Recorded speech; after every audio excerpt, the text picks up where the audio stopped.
My name is Cecilia Teo.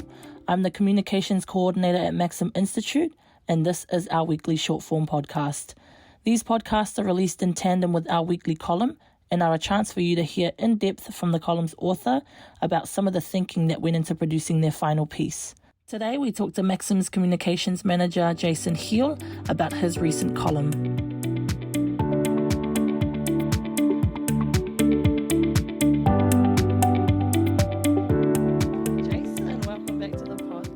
Cecilia, thanks for having me. It's always a pleasure, never a chore, as someone I know once said. How does it feel to be on the other side? Yeah, it's always nerve-wracking when I get over here. Don't worry, I'm just as nervous. That's great. Awesome. Okay, so we're here to talk about your column, Asking the Right Questions of Our Leaders. Great title. Oh, thank you. Now, you said elections are popularity contests. Why do you reckon that is? Because I think that is how we see elections here in New Zealand often. We have a lot of opinion polls, which party's up, which party's down, which leader do we prefer as Prime Minister. I mean, that in itself is kind of a popularity contest. We just go, who, especially in election year, you get like who can win the most votes with the lolly scramble budget, or who's going to promise tax cuts, or who's going to fix this and who's going to make it better for me. And so I think we go, who can spend the most money, who's going to give me what I want, they're going to be popular, or everyone else is voting for this person, or this person likes sausage rolls, so I'm going to vote for them because who can be bad if they don't, if they like sausage rolls, but then the problem is with popularity contests, we end up kind of, I would say, reverting to shallow, like evaluations of politicians. Yeah. So we go, they are a white middle-aged man, or they are a young woke woman, or whatever. So they're not going to get my vote. So they're not. Yeah, so automatically they're discounted because they have these attributes or they don't have these attributes, regardless of the policy that they may want to implement. And we end up shutting down conversation, and we just go, look, I'm just going to vote in the polling booth on the day. Maybe I'll, close my eyes, and whoever my finger lands on is going to be the person that gets my vote. So you reckon we just scratch the surface without actually diving deeper? I think we do. I think that's the problem. And part of it is that we feel divided here in New Zealand as well. And so there's already that sense that we can't talk about certain things. And so we're less inclined to talk about them with people that we disagree with. And then when we do, emotions run high and we shout across each other and we're not actually talking. So there's this kind of a self-repeating cycle that we get into. Right. Yeah. That's right. So maybe we need to learn how to have those conversations better. Yeah, I think we need to dig into, Jeff was talking this morning, our great colleague Jeff. He was saying how we need to dig down below the surface of issues. And I think that, he was talking about ram raids and youth crime and education and truancy and stuff like that. And those are all problems, but what's the issue below them? And how can we solve that? And I think we don't do that. We just go, ram raids, we need this fix. No, we need this fix. Or education, no, we need this, or we need this. But it's looking at the issues deeper than that. And I think our current climate is not conducive to those discussions. Right. Yeah. Great point. Now, I love in your article where you said our MPs and Prime Minister's character shapes our country's ethical climate. Can you elaborate a bit further? Yeah, sure.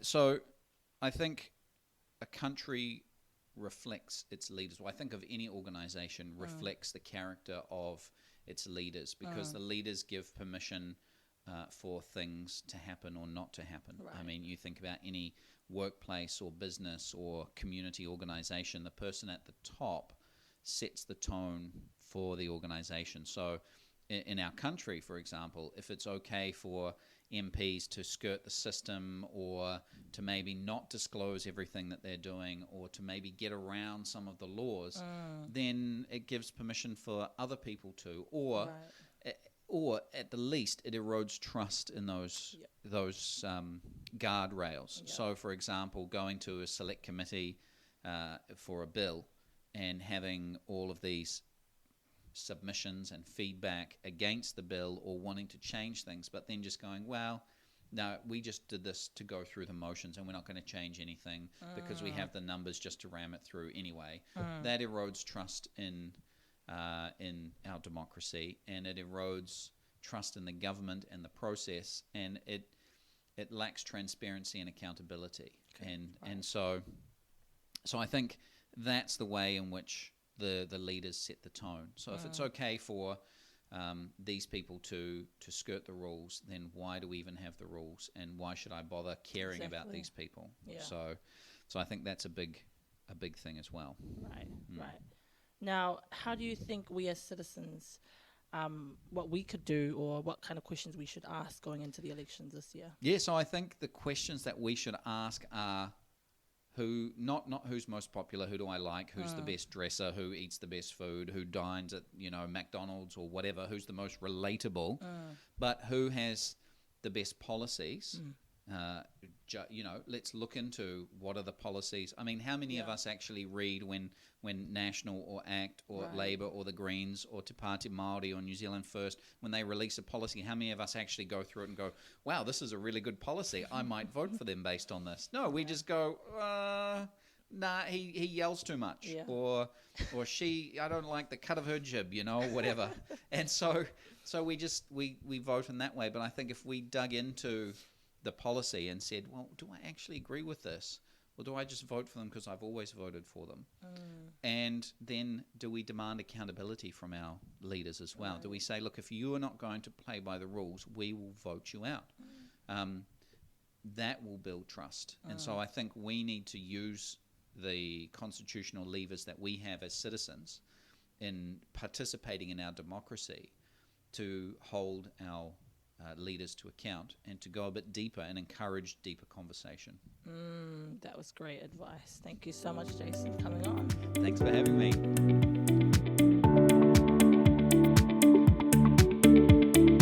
And now, let's hear from Jason as he reads his column. Recent news articles would have you believe that elections are popularity contests. Who's the preferred Prime Minister? One is up and the other's down. One likes sausage rolls and the other seems a bit out of step with most New Zealanders. Given this narrative, it is easy to fall into the trap of favouring candidates based on likability or personal rapport. Leadership is, however, much more than that. It is, as Field Marshal Bernard Montgomery said, the ability to rally men and women to a common purpose and the character which inspires confidence. When we vote in the next election, we must ask ourselves, are we choosing the person or party we like the most, or who will truly excel at the job? Today, more than ever, our society is deeply divided. Meaningful discussions on critical issues seem elusive as we count the sins of our candidates for being white, male, Christian, or young and woke. We are rooting for our team on these reductive assessments alone.